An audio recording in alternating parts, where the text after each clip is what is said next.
What's up, YouTube? This is Too Raw for TV. All right, so before I get into this video, I want to give a big shout out to the brother Aram for the $10 donation via the PayPal. Much respect to you for showing love to Too Raw for TV, one of the longest tenured subscribers that I have. Been subscribed to me since, man, at least 2018, I think it is. A big time fan of the golden age of basketball, going back to the 1970s at the very least. I think even the 60s, I think he told me.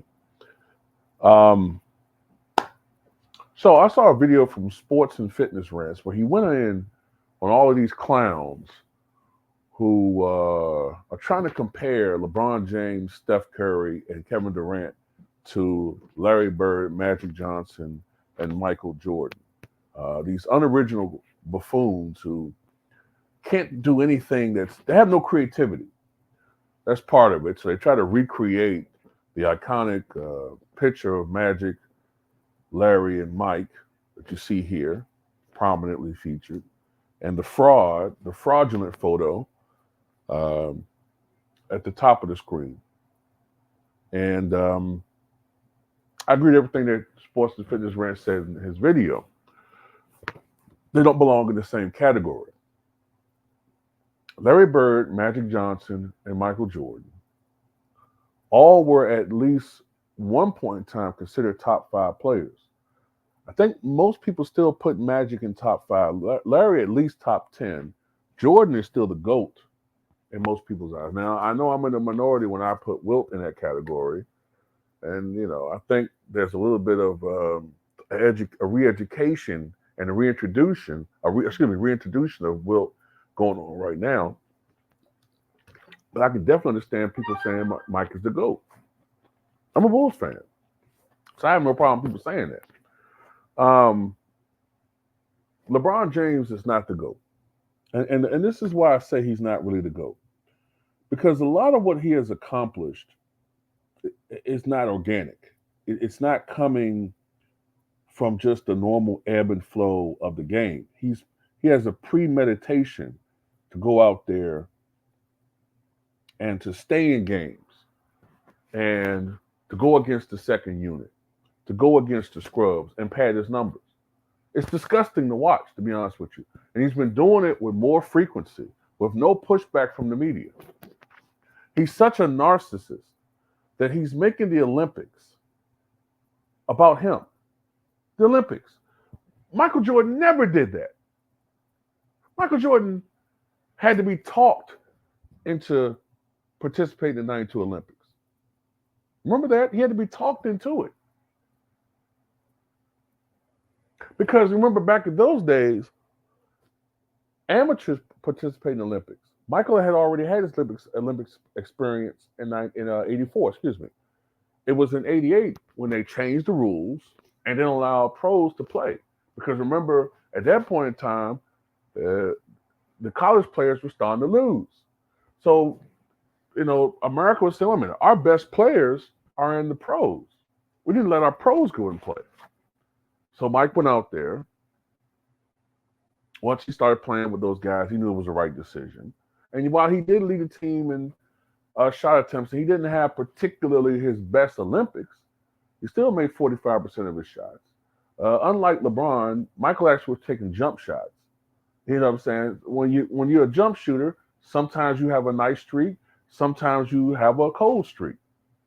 But when 80% of your baskets come 5 feet from the back, 5 feet or less from the basket, you're going to shoot a high percentage. If you want a little bit of taste of how well LeBron is actually shooting, well, take a look at his 14% three-point percentage during his Olympics. Huh? Why don't people talk about the fact that LeBron's averaging 6 turnovers per game in these Olympics? But it's funny. Only Russell Westbrook's turnovers matter for some reason. When Caitlin Clark leads the WNBA in turnovers, nobody gives a fuck. When LeBron James averages 6 turnovers per game in Olympics, nobody cares. I guess the counter could be, well, they're winning. They're winning. Well, maybe they'll be winning by an even larger margin if he didn't have such butterfingers. If he didn't make such bad decisions passing the basketball. You're playing with the best players out there. Why are you averaging 6 turnovers? But anyway, that's always been an overrated aspect of his game. He makes everybody around him better. Why can't he make Joel Embiid better?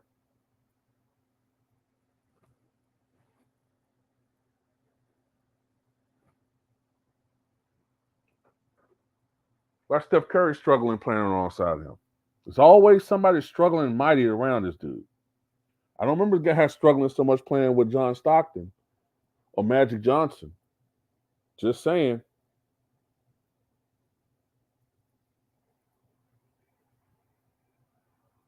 Just saying.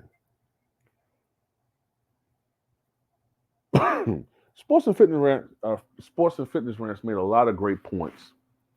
So I don't need to rehash what he said. That basically, these guys didn't play on super teams. I know people love to say they did, but they didn't. Look, remember, Magic Johnson joined a team in 1980, the 79-80 season, when Kareem didn't have Magic. Only once after he was traded there in 75 did they play in the Western Conference Finals. I think that might have been 1977, if I'm not mistaken, when they lost to Portland. Other than that, I don't think he made it past the second round of playoffs. Magic Johnson joins the team. This is before they drafted James Worthy, who incidentally was Michael Jordan's teammate in North Carolina. They won a championship Magic's first year. So James Worthy wasn't there yet. Byron Scott was years away from being drafted. And he won a championship his first year. And remember, Magic Johnson, in that pivotal game that won the title, I think it was game 6, at Philly, without Kareem Abdul-Jabbar. Remember, Kareem got hurt in game 5. So most people thought with Kareem hurt, Philly was going to win their first title. Magic had other thoughts. Magic played center, 42 points, 15 rebounds, 7 assists. Wasn't even, 21 years old? No, 20. He was 20 years old. 20 years old. And he did that in the most highly pressured atmosphere that someone that age could be in. Remember, we're going around saying, not me, but you got people saying, "Oh, Bronny, he's a kid. He's 19, and we got to treat him with kid gloves and all of that, right? Oh, he's just a little kid." Magic was just 20, and look what he did. 20 years old. Larry Bird, before Boston acquired Kevin McHale out of Minnesota, before Boston traded for Robert Parrish, Larry Bird, his first year, turned a Boston team that won 29 games before he got there. He led what was then the biggest turnaround ever. They went from 29 wins to 61 wins his first year with the Boston Celtics. And he led that team to the Eastern Conference Finals, where they lost to the Philadelphia 76ers, who faced the Lakers. So their first year in the NBA together almost led to a Bird versus Magic showdown already.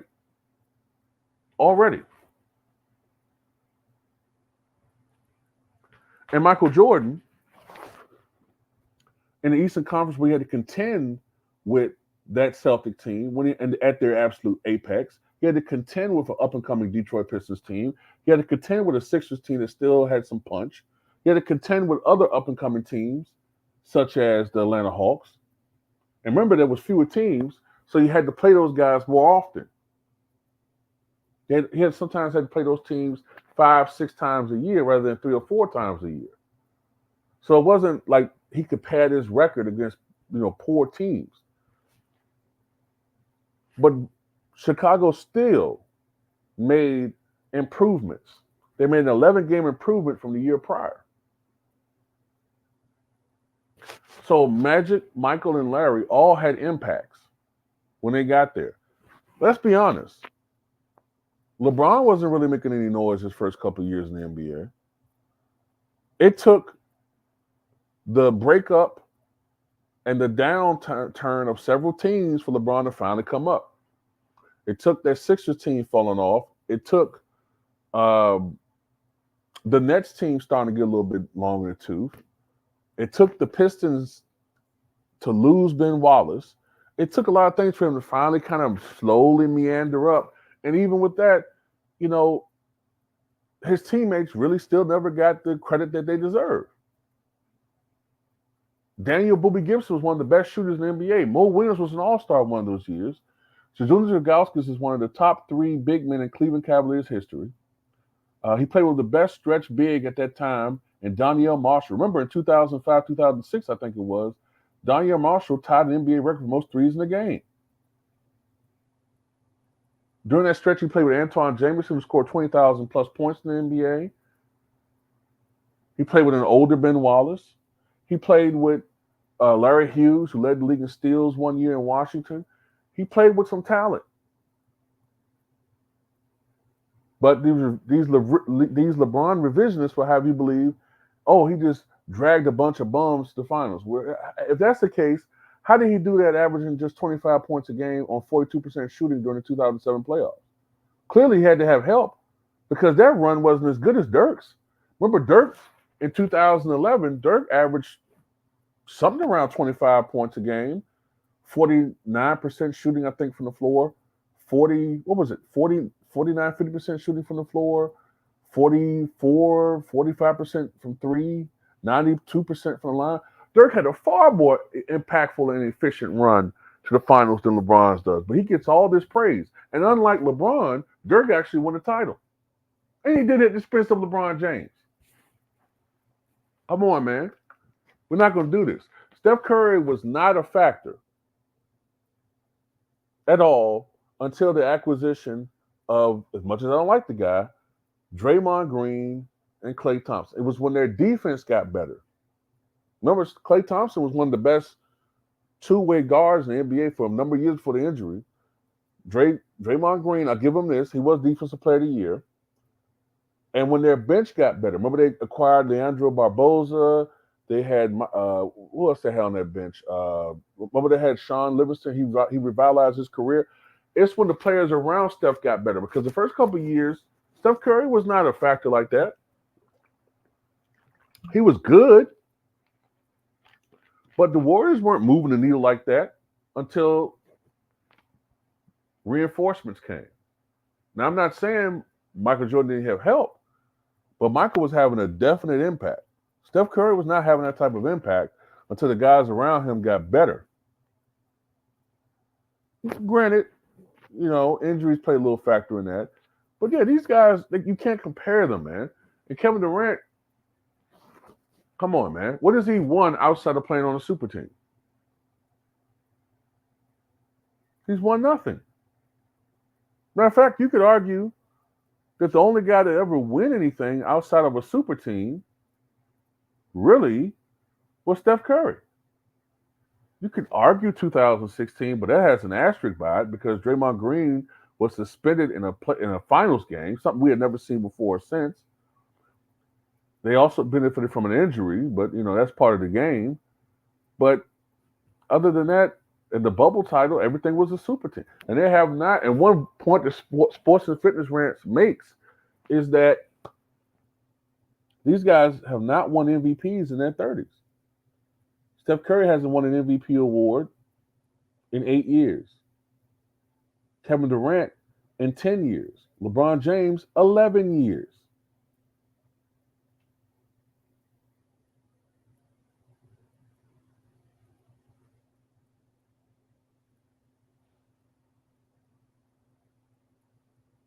These guys are media manufactured fake top 10 all-time players. When I hear Steph Curry's name being mentioned top 10, I cringe. He doesn't belong in a top 10 conversation. How does he get to leapfrog all these other all-time great point guards? He's not even the point guard of the Olympics. And his coach is coaching the team. And he's stinking it up for the most part, from what I understand. But we're supposed to ignore all of that, though.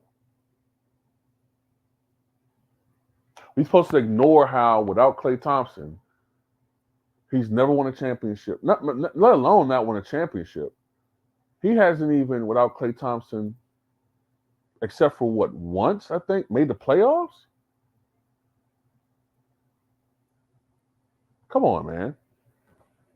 And we've seen how Kevin Durant has failed being a leader.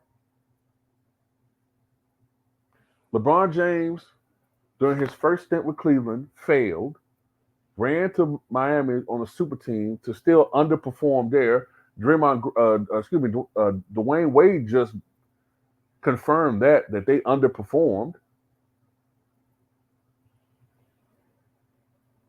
Michael Jordan didn't run. The Cleveland Cavaliers, the Detroit Pistons didn't make didn't make Michael Jordan run. He just went back and got better. LeBron James quit on Cleveland. Kevin Durant quit on OKC. Steph Curry didn't quit. I'll give him that. He didn't quit. But those two guys are quitters. Especially when it comes to KD. KD quit on OKC. He quit on Brooklyn. And he's probably on the verge of quitting on Phoenix. Come on, man. Everyone say Larry Bird was washed up and all that. That was injuries. Yeah, he was washed up, but he was still averaging 20 points, 9 rebounds, and 7 assists on a bad back. You know how many NBA players would kill to put those types of numbers up, 21, 9, and 7, in limited minutes?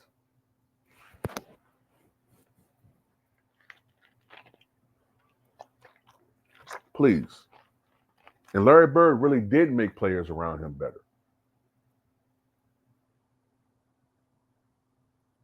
And back in those days, players were expected to play defense. Michael Jordan, for a stretch in the NBA, was probably the best offensive and defensive player in the NBA. Or at least the best perimeter defender in the NBA. Magic Johnson and Larry Bird were not shut down defensive players one-on-one, but they were great help defenders. Especially Larry Bird in his prime.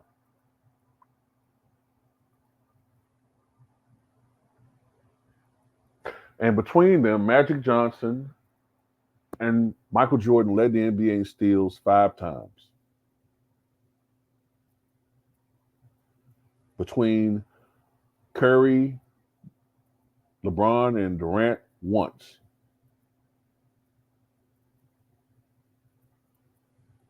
Once. So, look, man. At the end of the day, there's no comparison between these guys, man. Michael Jordan, in what was something of an abbreviated career, won 5 league MVPs. Larry Bird, in an abbreviated career, won 3. Magic Johnson, in a career that was cut short because of disease, won 3. These guys have been playing forever. Forever. LeBron, KD, and Steph, and they still come well short when it comes to MVPs. And they won none of them in their 30s. So let's cut the bullshit, man. Another BS comparison, clutch manufactured and shut down by all of us who really know basketball here in the LDBC.